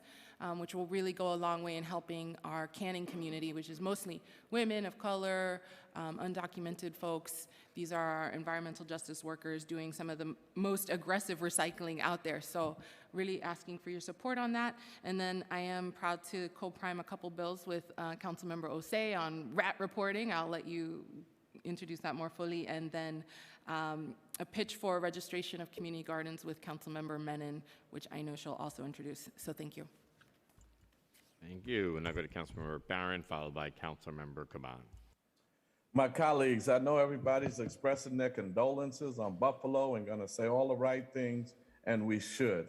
But what outraged me most is this consistent behavior of the police when these white, racist murderers kill our people. Remember Dalen Roof, 2014? In the church in South Carolina, killed 9 people.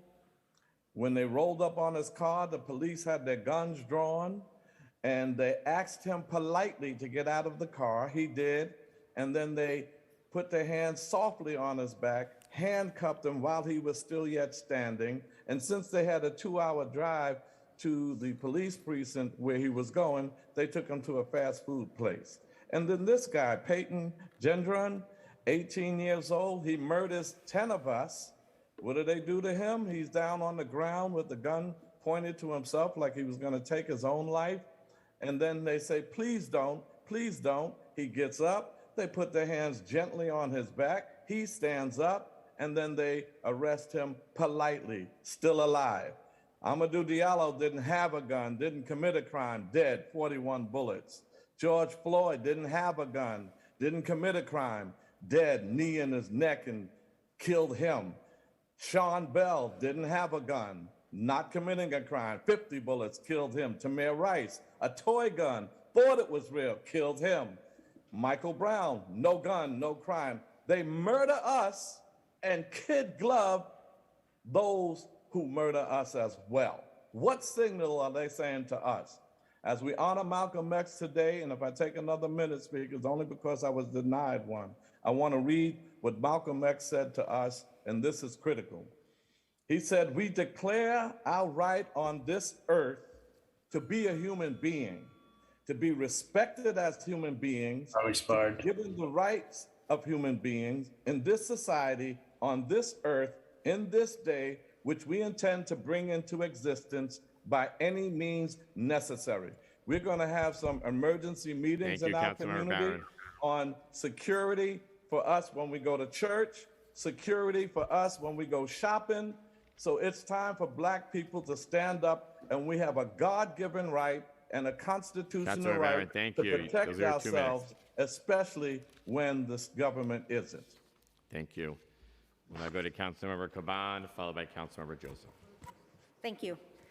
I want to start by saying all too often we give our institutions of policing and incarceration unquestioning deference, even when they conceal the outcomes of programs they claim are data-driven. And that's why today I'm introducing Part 1 of the Light of Day legislative package aimed at bringing accountability and transparency to the criminal legal system. The first bill, on which I'm grateful for the partnership of our Majority Leader Keith Powers, would require the Department of Corrections to provide us with data on the educational programming, mental health services, and other community-based supports we provide to empower our neighbors in and returning from custody to reduce their risk of winding up in custody again. The second bill, on which I'm grateful for the partnership of Queensborough President Donovan Richards, would require the NYPD to produce monthly reports on police misconduct complaints they receive and actions they take in response, and to send those reports to the council and mayor, and to post them on the NYPD website. New Yorkers deserve accountability and transparency, and these bills will help chip away at the wall of secrecy the NYPD and DOC have built around their operations. So I encourage my colleagues to sign on. Thank you. Thank you, Councilmember Caban. We'll go to Councilmember Joseph, followed by Councilmember Osei. Thank you, Majority Leader. I'm introducing 4 bills today. Introduction 399 will ban the use and sale of diesel-powered leaf blowers and lawn mowers. This is an important step towards achieving the city's goal of reducing our emission by 70% by 2030. These landscaping tools are not subjected to federal emission standards, and they emit extremely high level of pollutants into the air. More than 100 cities around our country have banned the use and sale of gasoline-powered leaf blowers and lawn mowers for the exact reason. And besides the real health hazard they pose to air quality, the machinery can also cause hearing loss as the machinery produces noise pollution that reaches 100 decibel. As we move into warmer weather, it's easy to forget how temperatures drop in the winter. Introduction 402 will codify the availability of warming sensors when city issues a code blue, warming for dangerously low temperature. Introduction 401 mandates the Department of Transportation to create speed bumps on roadways surrounding parks that have an area of 1 acre or greater. We must create physical barriers in order to reduce vehicle speeding. We know that car speeds all over the city, and we have to do more to protect New Yorkers, especially children. Introduction 402 requires Department of Education, Department of Parks, and the Department of Youth to establish a program of universal summer and youth programming for our city's youth. And lastly, I want to give a shout out to my co-prime sponsors, Councilmember Lynn Shulman and Councilmember Althea Stevens in Introduction 403, which requires the Department of Education to distribute application for ID NYC cards to all high schoolers at the beginning of the school year. There are some really great benefits that come with this ID card, and want to make sure all of our young peoples can access the free annual membership to all wonderful cultural institutions who are ID NYC partners. Thank you, and I ask for my colleagues to sign on to this important bill. Also, I wanted to wish a happy Haitian Flag Day to all that are celebrating 219 years of humanity, dignity, and Black excellence. Thank you. Thank you. Now we'll go to Councilmember Osei, followed by Councilmember Ressler. Thank you, Majority Leader. Rats are a serious issue in our city, posing as a huge public health risk to our communities, especially Black and brown communities who are disproportionately impacted by rat infestations. In 2017, the former mayor released a rat mitigation zone plan to reduce the city's rat population in 3 of the most infested parts of the city. One area being Bedford-Stuyvesant, a neighborhood I represent in the 36th district. Despite this plan, rats still remain as a huge issue in our city. In 2021 alone, 311 received more than 21,000 complaints of rat sightings. And I know there's a lot more because I've never called 311 about seeing a rat. And in my office, rat sightings and infestations are one of the top issues my constituents have concerns about. We as a city need to do more and to fully understand the programs and initiatives undertaken to combat this public health issue. Today, I am proud to introduce Intro 414, along with council members Nurse, Botcher, Menon, Farias, Williams, Richardson, Jordan, Aviles, and Hanif. Under Intro 414, the Department of Sanitation will be required to report on their progress and work in the city's rat mitigation zones to the mayor and the speaker. This reporting requirement will allow us to understand the efficacy of the rat mitigation program and to help us address any shortcomings of the program. Our constituents deserve safe and clean neighborhoods where they can live, work, and thrive in. And to do this, we need to fully address the rat infestation issues in the city. I urge you all to sign on and pass Intro 414 so we as a council can work towards making our communities cleaner and safer for all. Thank you. Thank you. We'll now hear from Councilmember Ressler, followed by Councilmember Stevens. Great. Thank you very much, Majority Leader. Today, we biked, that's Council Members Hanif, Hudson, Juan, Gutierrez, Caban, Powers, Marte, a couple borough presidents and a controller. We all biked into work in the rain to lift up the need for safe streets. And earlier this month, though, traffic violence killed 6 New Yorkers in just 3 days. The streets plan can't come soon enough, but even with promised funding, implementation will be far too slow.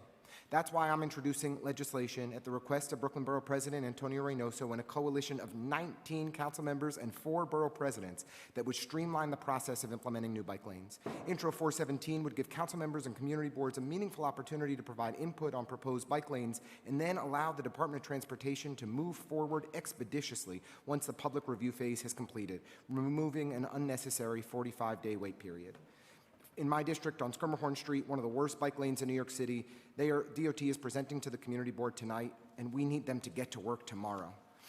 I'd also like to mention a resolution I'm introducing today. I'm joined on that by Queensborough President and former Environmental Protection Chair Donovan Richards, current Environmental Protection Chair Jim Gennaro, BLAC Co-Chair Kevin Riley, and my colleagues in leadership in the Progressive Caucus, Council Members Hanif de la Rosa and Gutierrez. Resolution 169, the Climate Plan to Protect New York. New York State doesn't have emissions reduction goals. We have mandates. They are the strictest in the nation.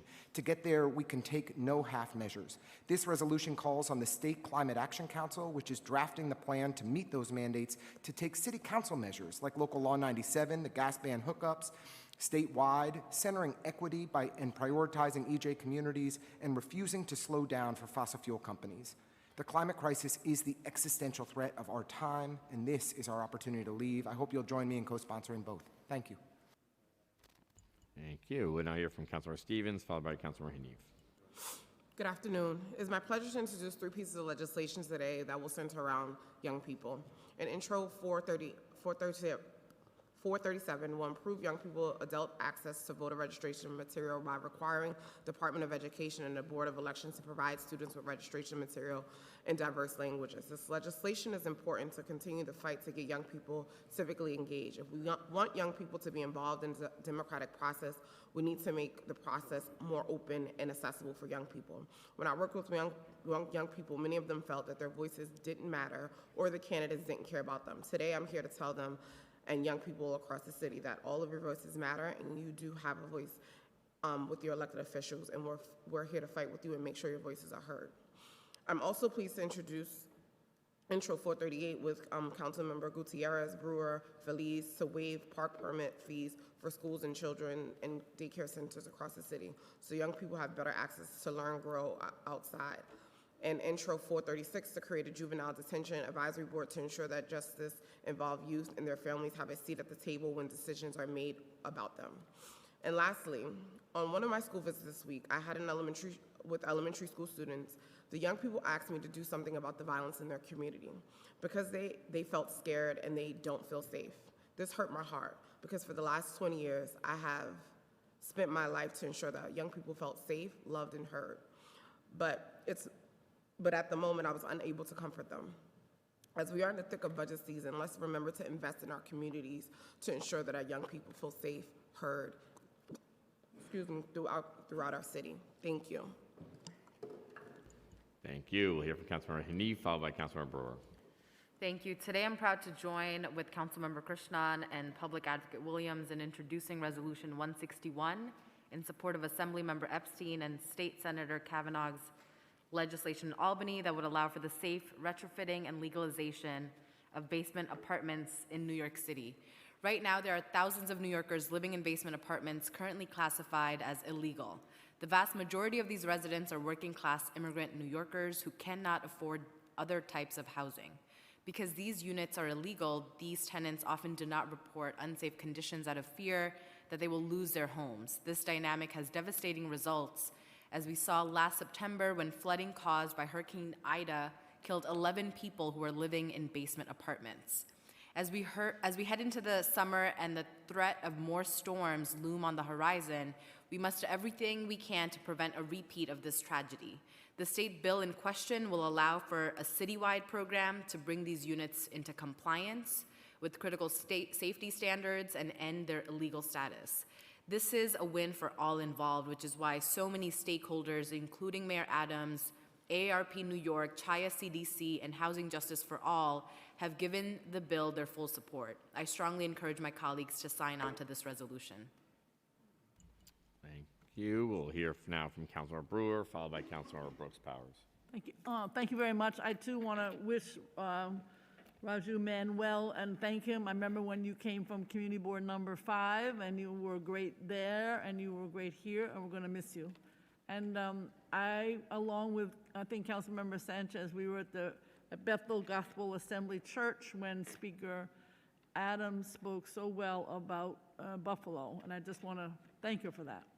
So there are 3 bills. One would 382 is the intro, and again, it would add to the language support for small businesses so that when they are dealing with the city, there is enough language access available. Number 2 is 383, and this is building on vacancy of commercial storefronts. And I passed a bill a long time ago that said that the Department of Finance storefront properties data set, and it is a data set, but it has many defects. And this would hopefully make them more able to be updated, information that would significantly make it more helpful to business owners, policymakers, and community members so that people would know where, when, square footage, last rent, etc. And third, with Councilmember Stevens, Gutierrez, and Feliz, the issue of nonprofits working in schools. It is a challenge when you have to pay a ridiculously high permit fee, and it makes no sense for the nonprofit in the school, and we want to have an online system for school permit applications. There are so many issues regarding the use of public schools. It makes no sense. Thank you very much. Thank you. And I'll go to Councilmember Brooks Powers, followed by Councilmember Sanchez.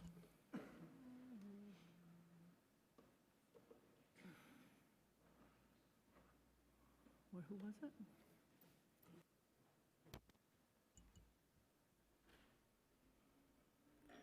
And we'll move to Councilmember Sanchez, and we'll come back to Brooks Powers. Thank you, Majority Leader. Today, I'm introducing legislation alongside Councilmember Stevens, Farias, and De La Rosa, codifying and expanding the heat sensor pilot program that passed in this council in 2019.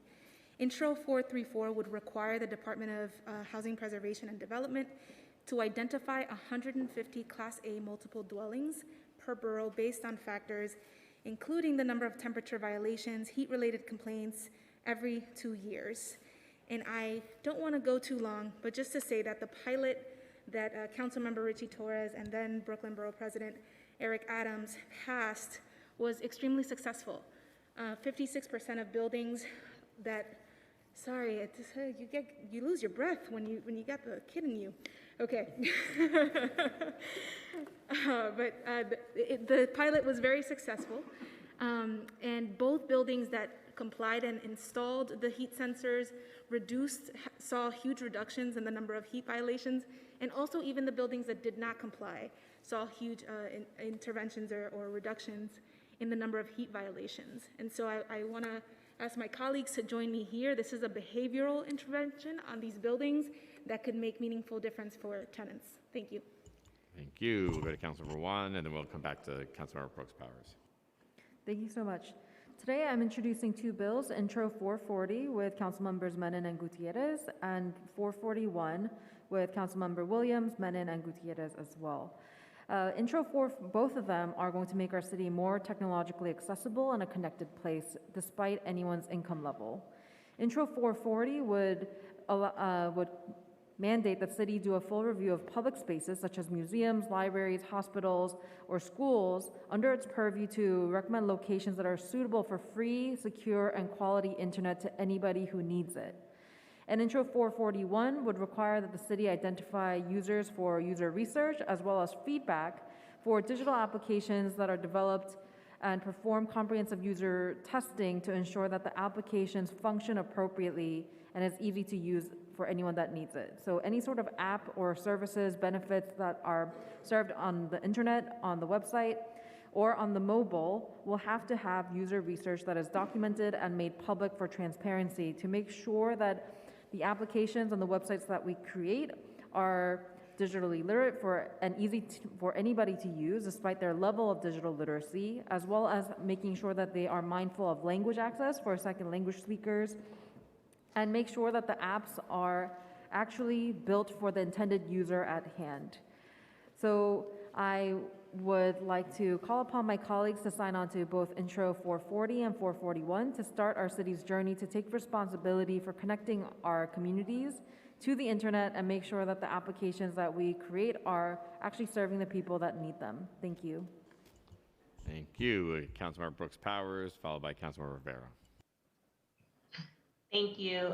First and foremost, I'd like to address the tragic news out of Buffalo this week, where a shooter killed 10 people and injured 3 others. We know that this horrific shooting was racially motivated, targeting innocent Black people in a predominantly Black neighborhood, and spurred on by conspiracy theories rooted in white supremacy. Not only are these forces destabilizing our nation's politics, they are inflicting unspeakable violence on our nation's communities of color. We must recognize these actions for what they are, and we must condemn them in the strongest possible terms. This violence must be stopped, and we cannot allow this to happen here. I'd also like to acknowledge the bill I introduced this week with Councilmembers Lee, Osei, and Lewis, which would create an Office of the Homeowner Advocate within HPD. This office will help homeowners get answers to their financial questions and get the help they need from city agencies. As I have always said, home ownership is a cornerstone of the American dream and a key step in the process to building and passing along generational wealth. And this is particularly true for families of color who have been historically locked out of wealth building opportunities. This council must pursue every avenue to support our city's homeowners, and I urge my colleagues to join us in making this office a reality. Thank you. Thank you. We'll go to Councilmember Rivera, followed by Councilmember Gennaro.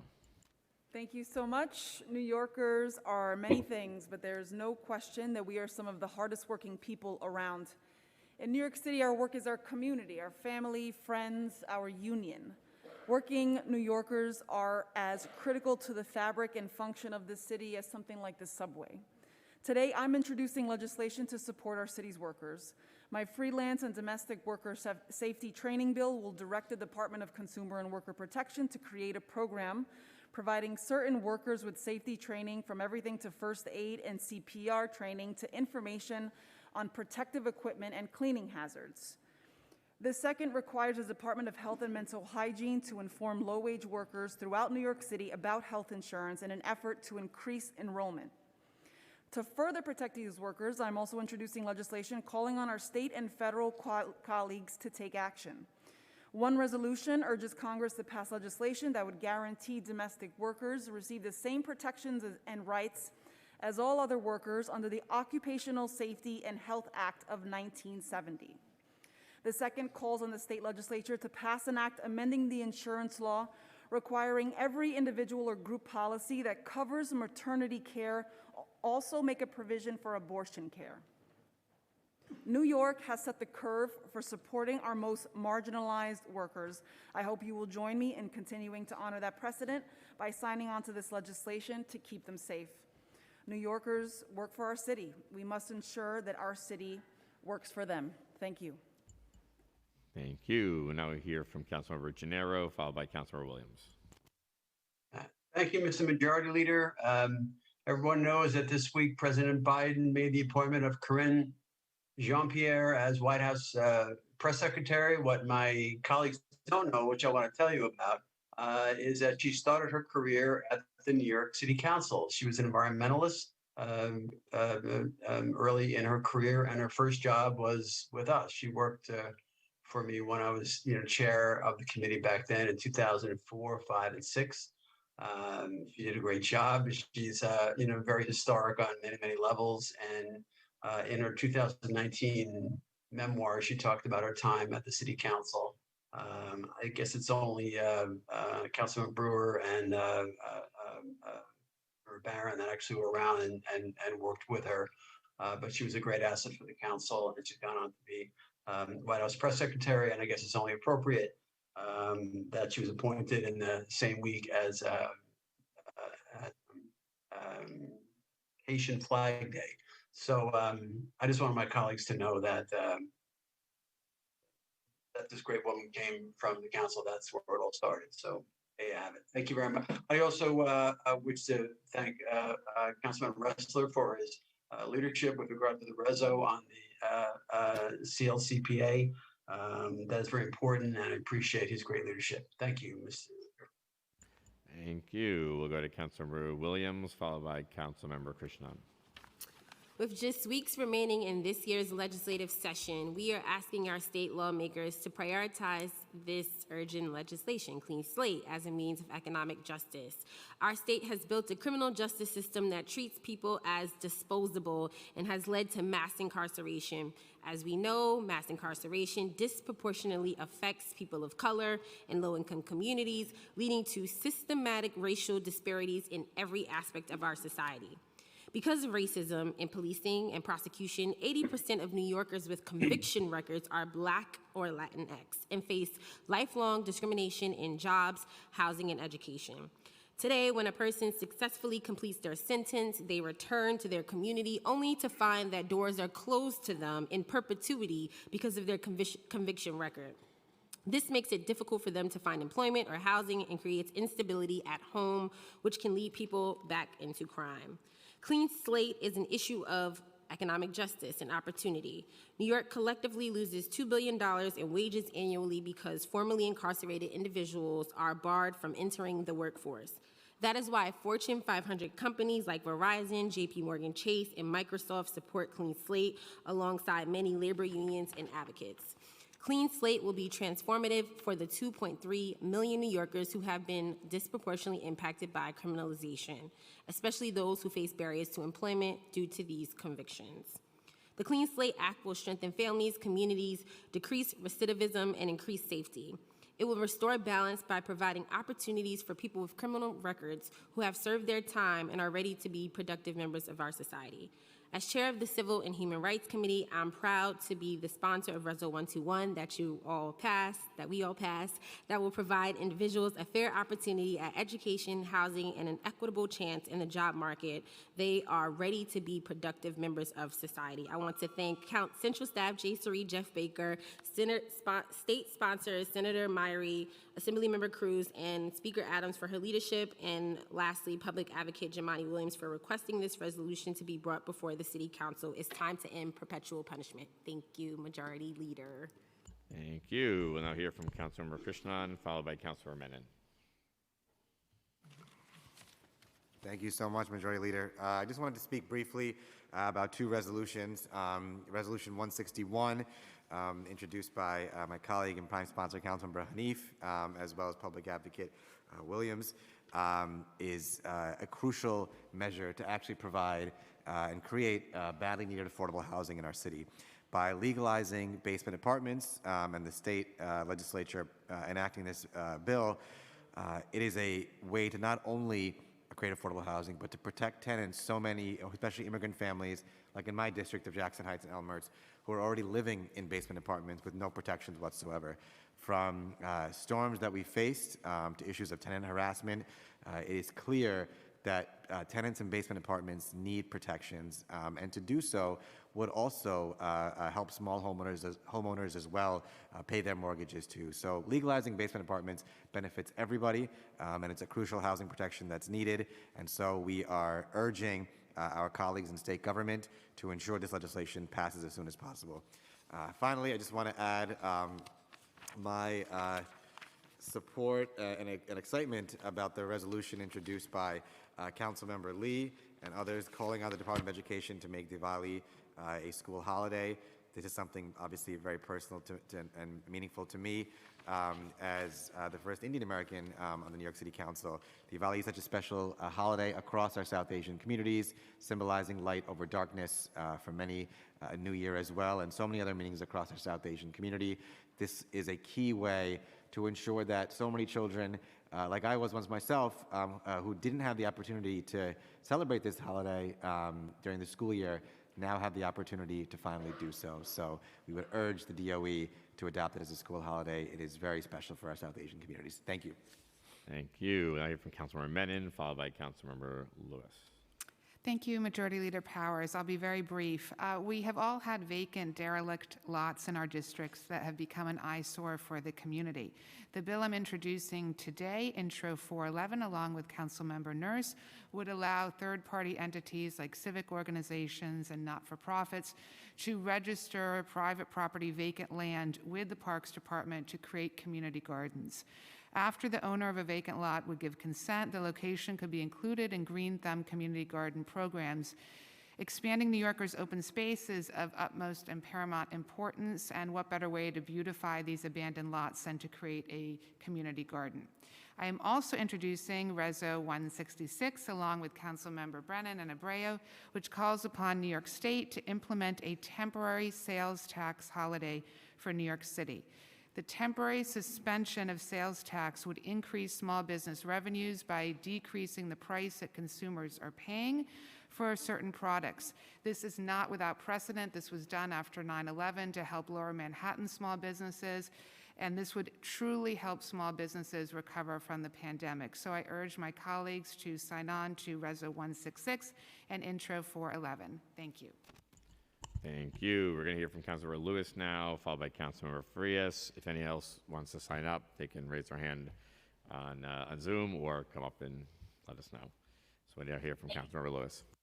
Thank you, Majority Leader. Today, I would like to briefly discuss 3 pieces of critical legislation that I'm introducing today on maternal mortality and morbidity, another calling on the New York State Legislature to make necessary provisions for survivors of domestic violence, and the last on sightings of city facilities. The first introduction is Introduction 409, a local law to amend the administrative code of the City of New York in relation to increasing access to data and maternal mortality and morbidity. According to the maternal morbidity review of New York City, our city suffers the highest rates of maternal morbidity in the history of the country at a rate of 26.6%, compared to New York State with a rate of 18.1%.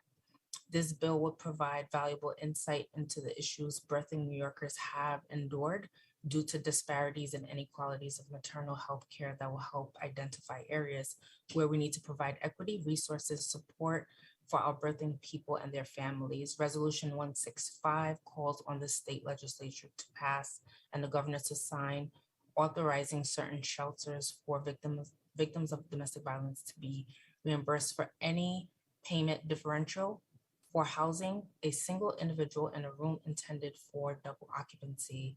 This is important to me because as a survivor of domestic violence, I profoundly understand the pain and uncertainty lived by victims of these crimes. I have therefore made it my mission and a priority to champion for victims of domestic violence. People experiencing domestic violence often become prisoners within the confines of their homes. I was one of them. allowing survivors of domestic violence a pathway to freedom from constraints, fear, and inability should be a priority not only for the council, but for our partners upstate. And the last bill is Introduction 405, a local law to amend Time expired. the New York City Charter in relation to creating an online posting requirement for statements outlining consistency or inconsistency within the criteria established for the sightings of city facilities. The key measure is trust and transparency. Let's no longer hide our city's processes. As such, it is our duty to make sure all sightings fulfill city standards equitably. I urge my colleagues to sign on to Intros 409, 405, and Reso 165. Thank you. Thank you. And I can hear from Councilmember Frias, and then we'll hear from Councilmember Richardson Jordan. Thanks.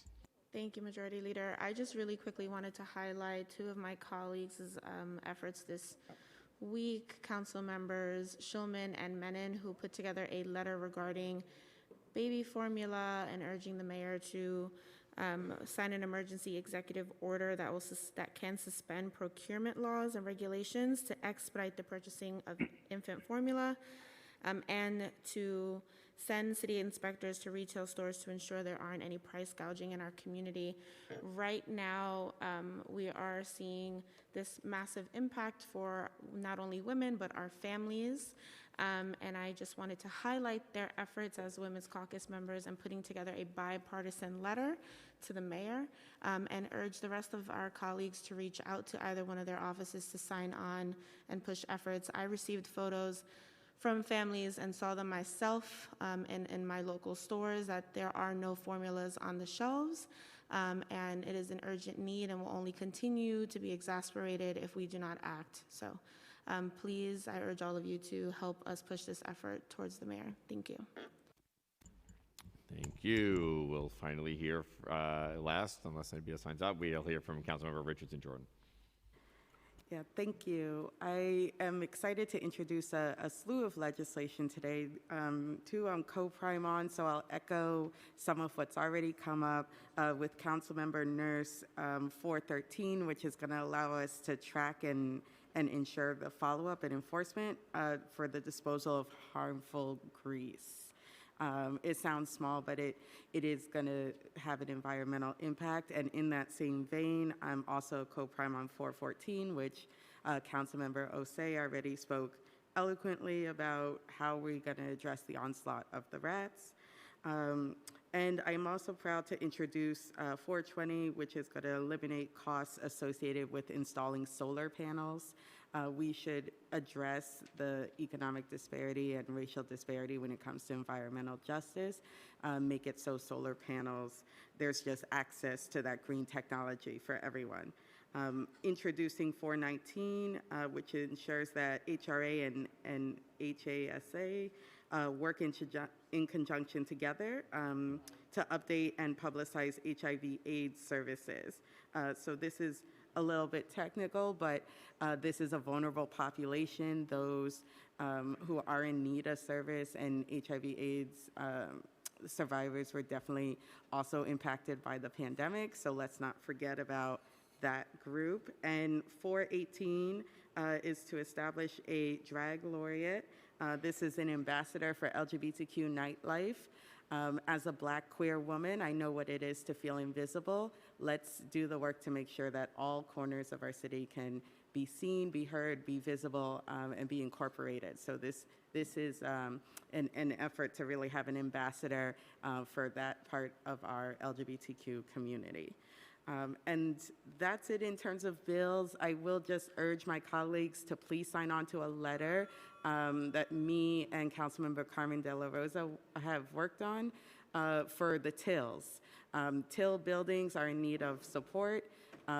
This is a program, this was a promise to residents to be able to own and rehab their buildings, and we should fulfill the promise. Thank you. Thank you, Councilmember. I'll now call on Speaker Adrian Adams to close out today's stated meeting. Thank you, Majority Leader. The stated meeting of May 19th, 2022 stands in recess.